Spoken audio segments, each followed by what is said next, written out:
जय हिंद साथियों।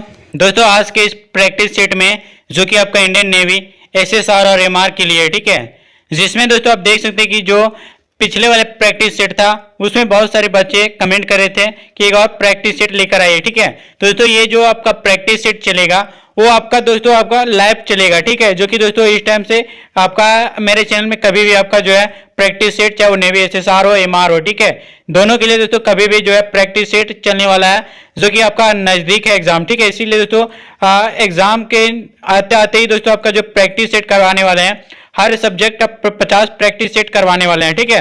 तो दोस्तों आप बिना स्किप करे वीडियो को एंड तक जरूर देखिएगा और चैनल को सब्सक्राइब नहीं किए तो चैनल को सब्सक्राइब कर लीजिएगा, ठीक है।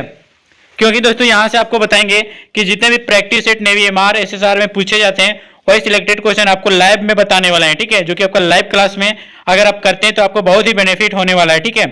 तो आप हमारे टेलीग्राम से भी जुड़ सकते हैं। टेलीग्राम में दोस्तों पीडीएफ इसका प्रोवाइड कर देंगे, ठीक है। अगर आप नेवी एमआर और एसएसआर का कर रहे हैं तो हमारे टेलीग्राम और व्हाट्सएप ग्रुप में जरूर जुड़िएगा, ठीक है, वहां से आपको बहुत ही बेनिफिट होने वाला है। तो चलिए दोस्तों सबसे पहले हम लोग देखेंगे आपके पास जो यहाँ पे आप देख सकते हैं आपके पास प्रत्येक प्रश्न जो होगा उसके आंसर देने के लिए दोस्तों आपको 30 सेकंड का टाइमिंग दिया जाएगा, ठीक है, जो कि आपके एग्जाम में भी इसी टाइप से पूछा जाता है। दोस्तों आप देख सकते हैं कि इस टेस्ट को तैयार करने में पूर्ण सावधानी बरती गई है, ठीक है। फिर भी दोस्तों अगर कोई भी गलती होती है तो इसे कमेंट बॉक्स में हमें अवगत कराइएगा, ठीक है।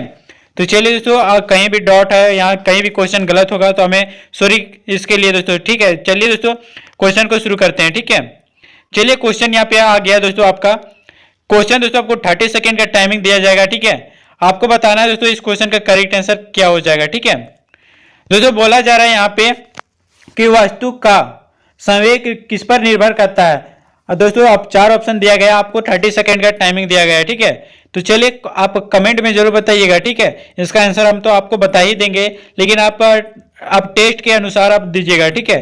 तो इस क्वेश्चन का करेक्ट आंसर दोस्तों ऑप्शन नंबर डी, जो कि दोस्तों आप देख सकते हैं वस्तु का संवेग जो निर्भर करता है वस्तु के द्रव्यमान पर भी निर्भर करता है, वस्तु के विस्थापन पर भी, और वस्तु के विस्थापन में लगे जो समय है उस पर भी वस्तु का जो है संवेग निर्भर करता है, ठीक है। चलिए अगला नेक्स्ट क्वेश्चन की बात कर लेते हैं। अगला नेक्स्ट क्वेश्चन दोस्तों आप यहाँ पे देख सकते हैं, बोला जा रहा है दोस्तों कि निम्न में से किस इंजन का कार्य न्यूटन के तीसरे नियम पर आधारित है। दोस्तों यहाँ पे आपको 30 सेकंड का टाइमिंग दिया जा रहा है, तो 30 सेकंड दोस्तों आप अच्छे से कर लीजिएगा, ठीक है।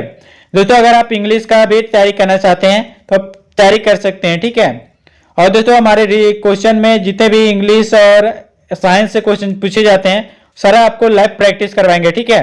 तो चलिए इस क्वेश्चन का correct answer option number B, जो कि दोस्तों निम्न में से जेट इंजन का कार्य जो है न्यूटन के तीसरे नियम पर आधारित है, ठीक है। चलिए आगे क्वेश्चन की बात कर लेते हैं दोस्तों। अगला क्वेश्चन जो यहाँ पे दिख रहा है कि किसी पदार्थों से बने, दोस्तों निम्न पदार्थों से बने, क्वेश्चन है दोस्तों निम्न पदार्थों से बने एक सेमी घन में किसका जड़त्व अधिकतम होता होगा, ठीक है। ऑप्शन है एल्यूमिनियम, लकड़ी, कांच और लोहा। तो चलिए आपको 30 सेकंड का टाइमिंग दिया जाता है दोस्तों। यही टाइमिंग से आप जैसा टाइमिंग से आप करेंगे वही टाइमिंग से आपको आपके एग्जाम सेंटर में करवाया जाएगा, ठीक है। तो 30 सेकंड में दोस्तों इस क्वेश्चन का correct answer option number D, जो कि लोहा है, जो कि आपका लोहा से बने पदार्थों एक सेमी घन और जड़त्व का अधिकतम होगा, ठीक है। चलिए आगे क्वेश्चन की बात कर लेते हैं दोस्तों। आगे क्वेश्चन है निम्न में से कौन सा एक सदिश राशि है, ठीक है। दोस्तों बस बताना है निम्न में से इनमें से कौन सा एक सदिश राशि है, ठीक है। ऑप्शन दिया गया कार्य और समय और आपका दोस्तों यहाँ पे द्रव्यमान और आपका बल, ठीक है। तो अगर इस क्वेश्चन का करेक्ट आंसर करने के लिए आपके पास 30 सेकंड अच्छे से है तो आप जवाब जरूर दीजिएगा, ठीक है। कमेंट बॉक्स में आप जरूर बताइएगा। तो चलिए अगर इस क्वेश्चन का करेक्ट आंसर आपको पता है तो आप कमेंट में जरूर बताइए, ठीक है। तो इस क्वेश्चन का करेक्ट आंसर दोस्तों ऑप्शन नंबर डी, जो कि आपका बल है, जो कि एक प्रकार का क्या है सदिश राशि है, ठीक है। चलिए आगे क्वेश्चन की बात कर लेते हैं दोस्तों। आगे जो क्वेश्चन यहाँ पे दिया गया है निम्न में से कौन सी दूरी का इकाई है, ठीक है। इनमें से कौन सा एक दूरी का इकाई है। ऑप्शन है वर्ष, अर्धवर्ष, प्रकाश वर्ष और पास्कल। तो चलिए 30 सेकंड का टाइमिंग है आपके पास, तो आप अच्छे से सोच समझ के इस क्वेश्चन का करेक्ट आंसर आप बताइएगा, ठीक है। तो चलिए दोस्तों इस क्वेश्चन का करेक्ट आंसर आप आसानी से दे सकेंगे, आई होप। दोस्तों उम्मीद करते हैं इस क्वेश्चन का करेक्ट आंसर आप सही कर चुके होंगे, ऑप्शन नंबर सी, जो कि आपका सही है कि इनमें से कौन सी जो है दूरी की इकाई है। तो प्रकाश वर्ष का जो है दूरी की इकाई है, ठीक है। चलिए अगला क्वेश्चन की बात करते हैं ऑप्शन है दोस्तों, आप देख सकते हो ऑप्शन के अनुसार आप क्वेश्चन पढ़ के कीजिएगा, ठीक है। वेग में परिवर्तन की दर को क्या कहते हैं? दोस्तों 4 ऑप्शन आपको दिया गया, चारों में से आपको बताना है कि इनमें से कौन सा आपका सही होगा, ठीक है। वेग में परिवर्तन की दर को क्या कहा जाता है? 30 सेकेंड का टाइमिंग बचा हुआ है दोस्तों। चलिए बात कर लेते हैं इस क्वेश्चन का। अगर करेक्ट आंसर दोस्तों आपको पता है तो कमेंट में आप जरूर बताइएगा, ठीक है। दोस्तों इस क्वेश्चन का correct answer option number C, जो कि आपका वेग में परिवर्तन की दर को क्या कहते हैं? त्वरण कहते हैं, ठीक है। तो इसी टाइप से दोस्तों आपको नेवी एमआर एसएसआर में पूछे जाएंगे, ठीक है। चलिए आगे क्वेश्चन है, इनमें से कौन सा एक अदिश राशि है, ठीक है। दोस्तों बताना है कि निम्न में से कौन सा एक अदिश राशि है। ऑप्शन दिया गया विस्थापन, त्वरण, रफ्तार और आयतन, ठीक है। तो दोस्तों इस क्वेश्चन का अगर करेक्ट आंसर की बात करें तो यहाँ पे आप कमेंट में जरूर दीजिएगा, ठीक है। चलिए 30 सेकेंड का टाइमिंग है आपके पास अभी भी, ठीक है। सोच समझ के आप करेक्ट आंसर चूज कीजिएगा। दोस्तों इस क्वेश्चन का correct answer option number D, जो कि आयतन जो है एक प्रकार का अदिश राशि है, ठीक है। अगर आप ऑप्शन नंबर डी सेलेक्ट किए हैं तो आपका राइट आंसर हो जाएगा, ठीक है। चलिए आगे क्वेश्चन की बात करें कि गुरुत्वीय त्वरण का मान अधिकतम कहां पे होगा? एवरेस्ट के शिखर पे, पृथ्वी के ध्रुवों पर, या पृथ्वी के केंद्रों पर, या विषुवत रेखा पर, ठीक है। दोस्तों यहाँ पृथ्वी को अच्छा से लिख लीजिएगा, ठीक है, क्योंकि मिस प्रिंट हो जाता है टाइपिंग करते टाइम, ठीक है। तो चलिए लाइव क्लास में जरूर कीजिएगा कि गुरुत्वीय त्वरण का मान मैक्सिमम कहां पे होता है, ठीक है। चलिए दोस्तों इस क्वेश्चन का करेक्ट आंसर जवाब दीजिएगा। चलिए तो इस क्वेश्चन का correct answer option number B अगर आप सेलेक्ट किए हैं तो आपका क्वेश्चन सही है, आंसर सही है, ठीक है। चलिए नेक्स्ट क्वेश्चन की बात करें। क्वेश्चन है दोस्तों एसआई पद्धति में बल का मात्रक क्या है, ठीक है। दोस्तों थ्योरी वाले क्लास में आपको एक बारीकी से आपको कंसेप्ट प्लस आपको थ्योरी करवाए हैं, आप वहां से अगर किए होंगे तो इस क्वेश्चन का करेक्ट आंसर आप आसानी से दे सकेंगे, ठीक है।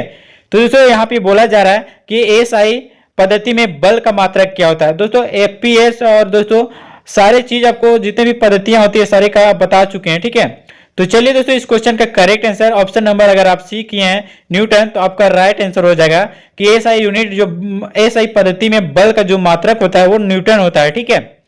चलिए अगला क्वेश्चन दोस्तों, अगला क्वेश्चन यहाँ पे दिखाया गया कि किस फर्श पर दौड़ने से, यानी किस फर्श पर दौड़ने में अत्यधिक कठिनाइयां होगी। ऑप्शन दिया गया कांच से बनी फर्श पर, सीमेंट से बनी फर्श पर, या तो पत्थर से बनी फर्श पर, या कच्ची फर्श पर, ठीक है। तो चलिए इस क्वेश्चन का करेक्ट आंसर आपको 30 सेकंड का टाइमिंग दिया जा रहा है। तो इस क्वेश्चन का 30 सेकंड दोस्तों आपको बहुत ही अच्छी तरीके से सोच समझ के आंसर देना है, ठीक है।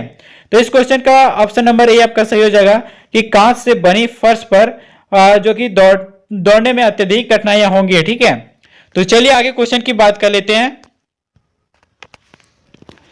दोस्तों अगला क्वेश्चन है आधुनिक रडार में प्रयुक्त तरंगे जो होती है वो क्या होती है, ठीक है। आधुनिक रडार में प्रयुक्त तरंगे क्या होती है। दोस्तों ऑप्शन है रेडियो तरंगे, पराध्वनि तरंगे, सूक्ष्म तरंगे और इनमें से सभी, ठीक है। तो दोस्तों आपके पास 30 सेकंड का टाइमिंग दिया गया है। तो चलिए इस क्वेश्चन में आपका सही आंसर आप कमेंट में जरूर बताने का प्रयास कीजिएगा, ठीक है। क्योंकि दोस्तों यहाँ पे ऑप्शन नंबर सी आपका सही हो जाएगा। आधुनिक रडार में जो सबसे प्रयुक्त मात्रा में पाई जाने वाली जो तरंग होती है वो सूक्ष्म तरंगे होती है, ठीक है। चलिए आगे क्वेश्चन की बात कर लेते हैं। आगे क्वेश्चन है एक आदर्श वोल्ट मीटर का प्रतिरोध क्या होता है। एक आदर्श वोल्ट मीटर का प्रतिरोध क्या होता है दोस्तों। तो ऑप्शन है अधिक, कम, अनंत, या दोस्तों अति सूक्ष्म, ठीक है। तो आपके पास 30 सेकंड का टाइमिंग है। तो 30 सेकंड में दोस्तों आप कितने क्वेश्चन या आपके कितना जल्दी आप कर पाते हैं उसके हिसाब से आपको जो है आंसर में मार्क्स मिलने वाला है, ठीक है। तो चलिए यहाँ पे बात कर लेते हैं। ऑप्शन नंबर यहाँ पे जो आपका सही हो जाएगा वो ऑप्शन नंबर सी, जो कि आपका अनंत है, जो कि आपका एक आदर्श वोल्ट मीटर में जो प्रतिरोध जो होता है वो अनंत होता है, ठीक है। अगर ऑप्शन नंबर सी आप सेलेक्ट किए हैं तो आपका आंसर सही हो जाएगा। चलिए अगला क्वेश्चन है दोस्तों कैथोड किरणें कहां पे बनती है, ठीक है। कैथोड किरणें कहां पे बनती है। तो चलिए ऑप्शन दिया गया प्रोटॉनों से। दोस्तों कैथोड किरणें जो किससे मिलकर बनी होती है। तो ऑप्शन है दोस्तों आपका प्रोटॉनों से, आयोनों से, न्यूट्रॉनों से, या इलेक्ट्रॉनों से, ठीक है। तो चलिए इस क्वेश्चन का 30 सेकंड का टाइमिंग है दोस्तों आपके पास। तो इस क्वेश्चन का जो करेक्ट आंसर आपको अच्छे तरीके से सोच समझ के देना है, ठीक है। तो चलिए इस क्वेश्चन का करेक्ट आंसर दोस्तों ऑप्शन नंबर डी, जो कि आपका इलेक्ट्रॉनों से कैथोड किरणें बनी होती है, ठीक है। चलिए अगला क्वेश्चन है दोस्तों अपवर्तन में प्रकाश का निम्न गुण नहीं बदलता है, ठीक है।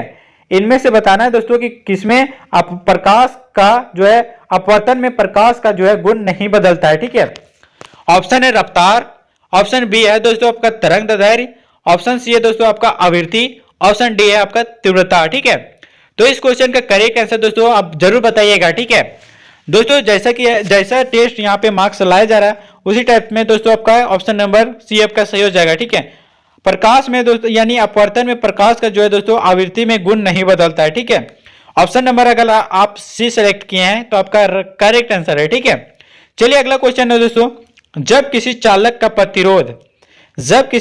प्रतिरोध बढ़ा देते हैं तो धारा क्या होता है, धारा में क्या प्रभाव पड़ता है। ठीक है, ऑप्शन है दोस्तों बढ़ जाता है, घट जाता है, या दोस्तों उतना ही रहता है, या इनमें से कोई नहीं होता है। ठीक है, तो दोस्तों आपके पास 30 सेकेंड है, चलिए बताइए।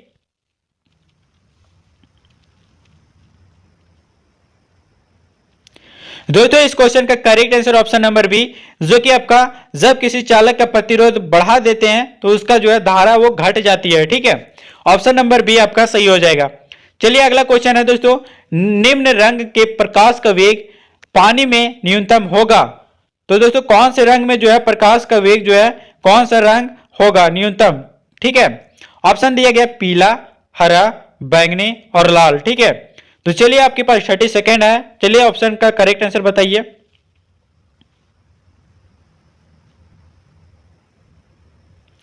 दोस्तों इस क्वेश्चन का correct answer option number C, जो कि आपका बैंगनी है, जो कि आपका बैंगनी के रंग में दोस्तों आपका प्रकाश का वेग न्यूनतम होगा। ठीक है, चलिए अगला क्वेश्चन बात कर लेते हैं। बताना है दोस्तों इनमें से कौन सा धनात्मक किरण है। ठीक है दोस्तों, बताना है कि इनमें से कौन सा एक धनात्मक किरण है। ठीक है, ऑप्शन दिया गया है दोस्तों अल्फा कण, धनात्मक आयन, पॉजिट्रॉन, या दोस्तों आपका बीटा कण। चलिए 30 सेकेंड है आपके पास अभी भी।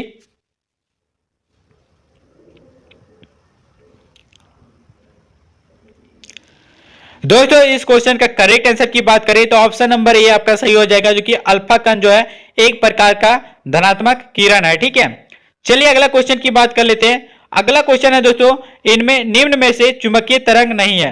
दोस्तों बताना कि इनमें से कौन सा एक चुंबकीय तरंग नहीं है। ठीक है, ऑप्शन है दोस्तों एक्स किरण, गामा किरण, पराबैंगनी किरण, कैथोड किरण। ठीक है, चारों में से दोस्तों आपको सोच समझ के आंसर आपको लगाना है ताकि दोस्तों आपको गलत ना हो। ठीक है, तो चलिए आपके पास 30 सेकेंड का टाइमिंग है अभी पास।